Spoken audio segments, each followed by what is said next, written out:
tendo algum grau de democracia ou de liberdade, é melhor, né?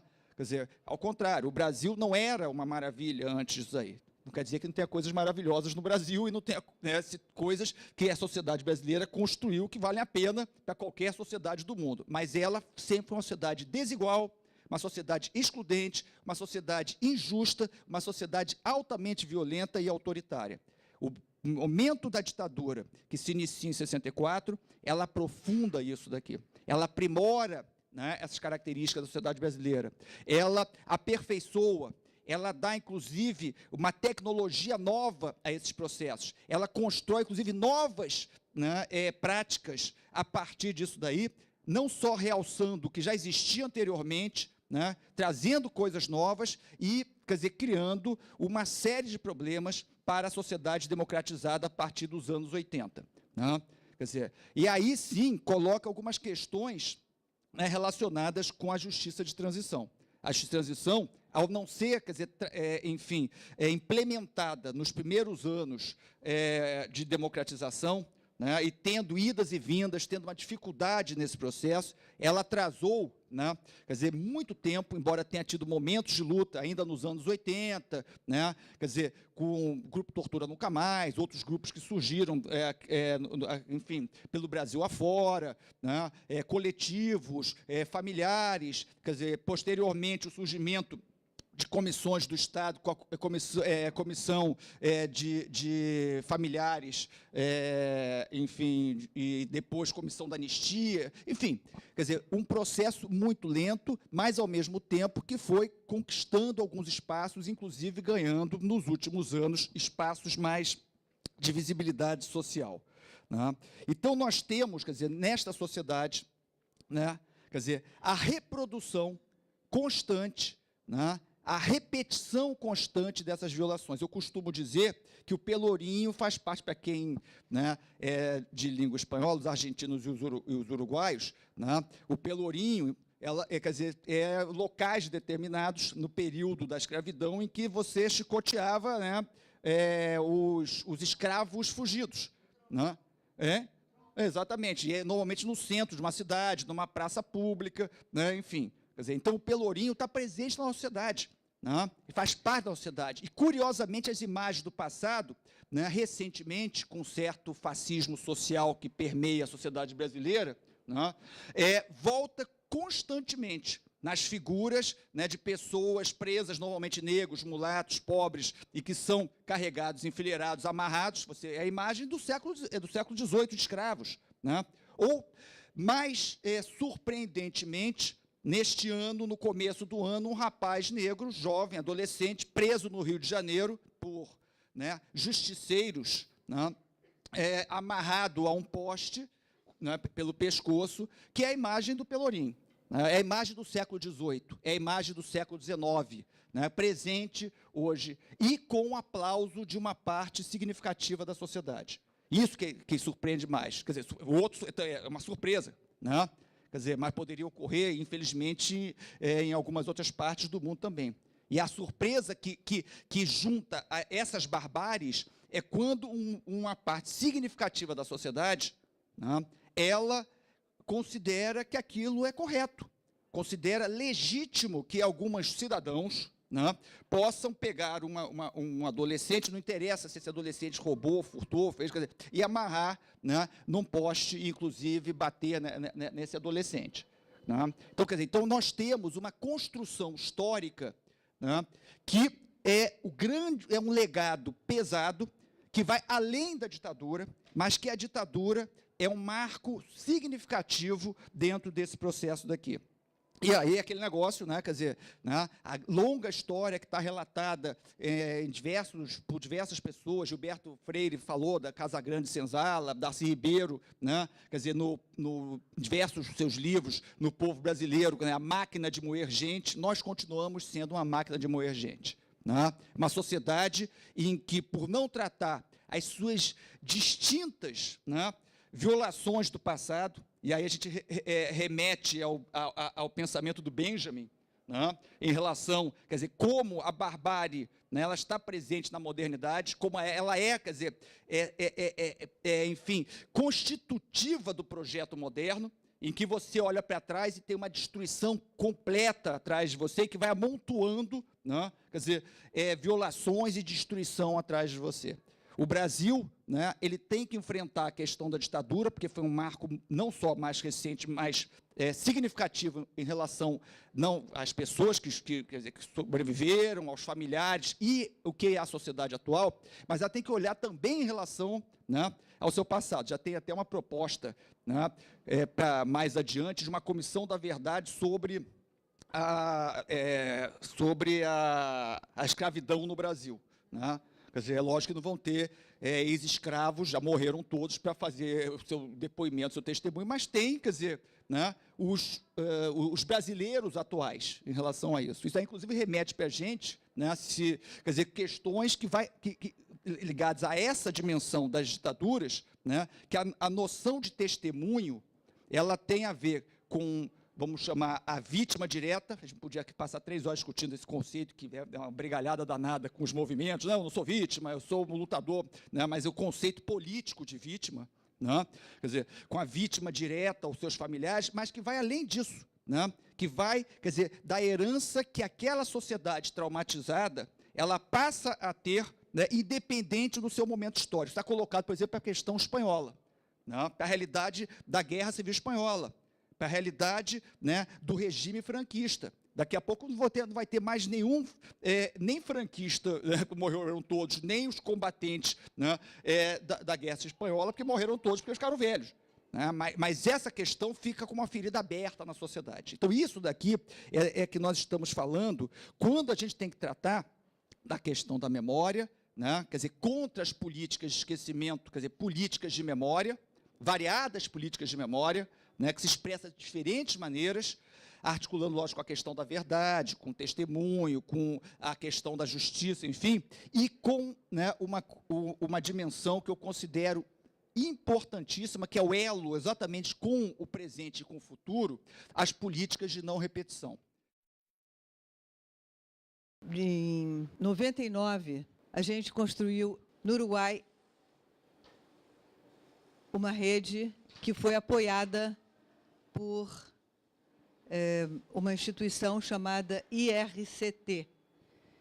E essa rede está em funcionamento até os dias atuais, ainda que nós, do CERZOC, e a nossa equipe, que naquela época estava vinculada a um movimento chamado Grupo Tortura Nunca Mais, do Rio de Janeiro, um movimento bastante conhecido no Brasil, porque foi um pioneiro na luta pelos direitos humanos. Nós não estamos mais nessa rede, mas nós achamos que é muito produtivo termos uma rede que possa lidar exatamente com essa temática, que é a temática que nos atravessa nesse encontro.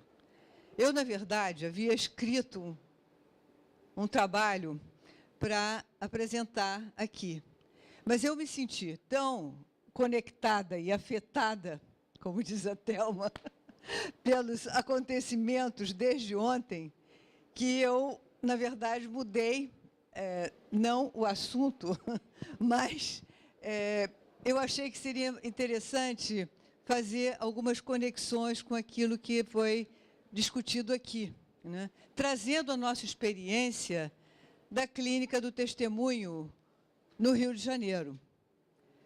Na verdade, o atravessamento do tempo das nossas vidas e das nossas práticas sociais e da nossa clínica, ele tem nos trazido muitas inquietações, muitos desafios.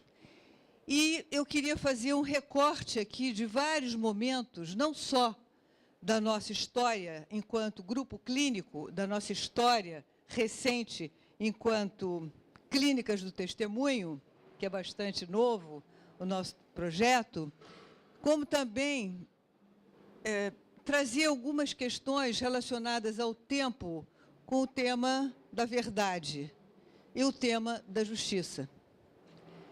O tempo da memória, que é, na verdade, um tempo que é construído no presente sobre o passado. E, nesse sentido, nós que trabalhamos na clínica, não temos nenhuma estranheza com o termo testemunho, com o tema do testemunho, porque nós somos testemunhas ampliadas daquele que nos procura para falar das suas dores, dos seus sofrimentos. Somos testemunhas desde sempre na clínica, mas nós somos outras testemunhas também. Nós somos testemunhas de um tempo que nos atravessou de forma violenta, rompendo projetos de vida, criando uma subjetividade, que já foi dita aqui, no conjunto da sociedade, marcando a ferro e fogo um modo de pensar e de existir. É aquilo que nós chamamos de subjetividade. Modos de pensar, de sentir, de perceber, de agir. Esse modo, como foi dito ontem, ainda está atravessado no mundo que nós vivemos, e de forma muito intensiva ainda. E é a nossa tarefa, digamos assim, uma das nossas tarefas é justamente contribuir para o desmanchamento desses mundos autoritários, totalitários, perversos, que estão em curso. E o testemunho, ele tem a potência exatamente de colocar em cena a possibilidade de uma mudança. A clínica do testemunho, ela é um grande desafio para todos nós. Ela não está dada. Ela está sendo construída, inventada, criada. A cada momento que a gente se vê, nós temos a possibilidade de trocar novidades, não é? É um processo que está em curso e é um processo coletivo. É um processo que nos convoca o tempo todo a pensar sobre aquilo que a gente faz, sobre aquilo que nós estamos fazendo e aquilo que nós queremos. E, nesse sentido, o que ontem, ou hoje, não sei muito bem mais, já está um pouco confuso para mim, se falou, hoje de manhã, foi falado sobre a questão do testemunho da verdade e da justiça, hoje de manhã. O testemunho da verdade, eu queria trazer para vocês um pouco da nossa experiência de clínica ligada a um grupo de direitos humanos, que foi o Grupo Dr. Nunca Mais, em que nós estivemos vinculadas até 2010 a esse grupo. E como entidade não, mas como equipe clínico-política autônoma de qualquer outro grupo, nós começamos a nos movimentar, porque sabíamos que era necessário que nós provocássemos o Estado brasileiro, cada vez mais, para que ele assumisse a responsabilidade daquilo que ele tem obrigação de fazer, dever de fazer, que é reparar o dano cometido pela tortura, pelas violações de direitos humanos. Então, foi nesse sentido que nós rompemos com uma trajetória que vinha acontecendo no âmbito da esfera de um movimento social e começamos a provocar o Estado brasileiro. Isso foi em 2010. O trabalho no Grupo Dr. Nunca Mais, o trabalho clínico no Grupo Dr. Nunca Mais, ele recebia pessoas afetadas pela violência do Estado, familiares de mortos desaparecidos, familiares de ex-presos políticos, de perseguidos, de pessoas que viveram no exílio, afetados exatamente por aquela mão pesada da ditadura civil-militar no Brasil. E nós recebíamos, e as pessoas vinham com queixas muito variadas, geralmente laborais, geralmente familiares, de vínculos entre familiares, mas não faziam nenhuma relação com aquilo que elas tinham vivido há 40 anos atrás, há 50 anos atrás, ou há 30 anos atrás. Era um trabalho que foi sendo construído ao longo do processo, conexões, ligações. Por que vem, para que vem e como vem? Essas são nossas perguntas chaves nessa clínica. É uma clínica que se pergunta o tempo todo sobre a proveniência. Por que vem, como vem e de onde vem. E, nesse sentido, muitas pessoas, evidentemente, conseguiram lograr fazer certas conexões que até então não tinham feito, ou que tinham ficado abafadas ou invisibilizadas na sua vida. Tal foi o grau de silenciamento que se deu nesse país. Já quando conseguimos, através do edital que foi lançado em 2012, criar o funcionamento da Clínica do Testemunho, foi muito interessante, porque o próprio nome foi disparador dos testemunhos. Mas foi disparador aonde? Exatamente num contexto que nós estávamos vivendo, diferenciado de quando nós criamos no Grupo Tortura Nunca Mais a clínica grupal que até então havia. Num contexto em que havia a perspectiva da Comissão Nacional da Verdade e a possibilidade que estava se constituindo no Brasil inteiro das comissões estaduais da verdade, municipais, assim como os comitês e coletivos que estavam se constituindo no Brasil inteiro, para acompanhar os trabalhos que estavam em vias de acontecer. Então, esse contexto, com a Clínica do Testemunho, já trouxe para a cena clínica uma outra configuração. Quem chegava ao projeto já vinha trazendo a sua história e as suas marcas da história que tinha acontecido há 40 e há 50 anos. É duro lembrar, é duro, é difícil lembrar, mas havia uma voluptuosidade em lembrar, naquele espaço clínico, que as pessoas chegavam já comovidas e falando a respeito do que lhes tinha acontecido. Então, vamos pensar no contexto em que isso se deu, não só o nome, mas o contexto histórico que nós estamos vivendo, que marca o testemunho da verdade no Brasil. O testemunho da justiça, a meu ver, tem que ser entendido no contexto, por exemplo, da Argentina, que já tem o aparato jurídico montado para receber o testemunho que lá é convocado ou que se apresenta. Então, vamos ver as diversas configurações institucionais que estão na escuta desses testemunhos. São contextos históricos diferentes, com aparatos diferentes e, ao mesmo tempo, com discursos diferentes. Ainda que a verdade, como foi muito bem apresentada hoje pela manhã, ela tem diversas marcas, né, que a gente não pode deixar de considerar na medida em que é uma construção de memória que se faz. E uma construção de memória, ela está sempre no seu processo de construção. Sabemos que há lacunas e que dificilmente serão quebradas algumas lacunas, né? Sabemos disso. Mas essa construção, é preciso que se coloque a possibilidade dessa construção e essa reconstrução permanente. E eu queria ler duas frases que me parecem importantes aqui para nós, nesse momento. Uma delas é do Márcio Seligman Silva, que é uma pessoa, professor de Campinas, da Universidade de Campinas, né? Ele tem um trabalho sobre testemunho muito interessante, e ele diz assim: a arte da memória, assim como a literatura do testemunho, é uma arte da leitura de cicatrizes. É uma leitura de cicatrizes. É preciso que a gente trabalhe essas cicatrizes.